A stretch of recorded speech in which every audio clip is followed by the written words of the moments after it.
وخالتي درما شوية باشي إن شاء الله. الحمد لله خدي الحمد لله. وش اللي كان شنو الحمد لله خدي والله دورم.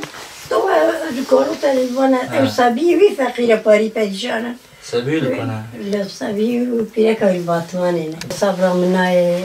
أمش خاطر نعيش وميشة بدندر دابو. جالوه البرمال بابي خيا.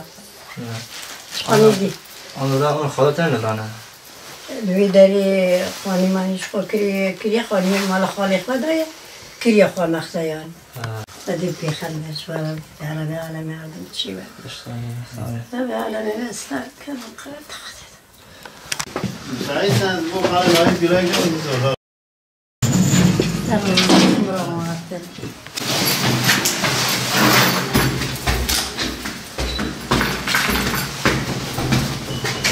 السلام عليكم. السلام.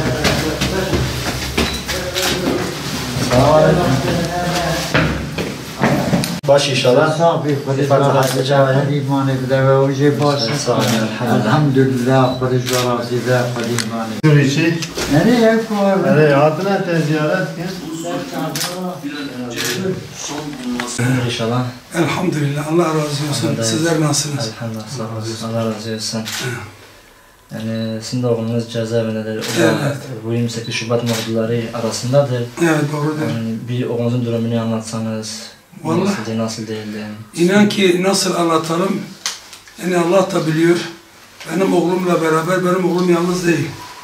Oğlumun arkadaşları mağdur olan binlerce. Evet. Daha önceleri 10 binlerce insan mağdur oldu. Bu 10 binlerce insanın kimi 12 yıllık üyelikten dediler. Mağdur ettiler 8 yıl, 5 yıl, 10 yıl derken peyderpey. İşte bizim oğlumuzla beraber yatan gene binlerce kardeşlerimiz 36 yıl cezaya çarptırıldı. Bunların da suçu Allah da biliyor. Sadece bunlar 28 Şubat FETÖ mağdurlarıdır. 95'te içeridedir. 95, 11. ay 17'sinde. Yargıtay'da sözde bozulmuş.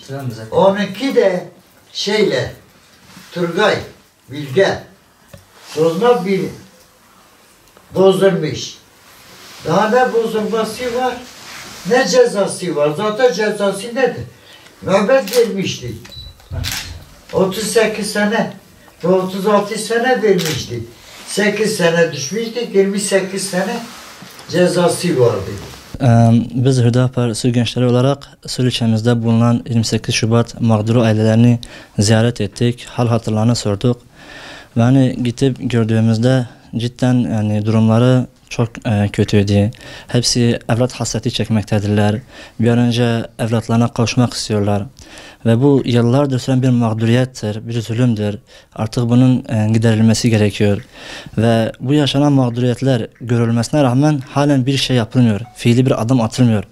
Bugün gündeme getirilmesine rağmen, dile getirilmesine rağmen ama adım atılmıyor. Bunun bir somut sonucu olması gerekiyor. Sadece gündeme getirip dile getirmek yetmiyor. Ve bu insanlar yıllardır mağduriyet yaşamaktadırlar. Yani nice insanlar serbest bırakıldı. Gerek Ergenekon'dan olsun, gerekse başka davalardan olsun serbest bırakıldılar. Ama şu an bu 28 Şubat mağduri olan insanlar baktığımız zaman kendileri ya ders verdikleri zaman ya da camiye gittikleri zaman yakalanıyorlar, derdest edilip cezaevine atılıyorlar. Suçlarını sorduğun zaman hiçbir suç yok. Sadece ya ders vermişler ya camiye gitmişler. Yani hep bunlardır. Yani bunlar suçsa o zaman tüm insanları alıp cezaevine atsınlar.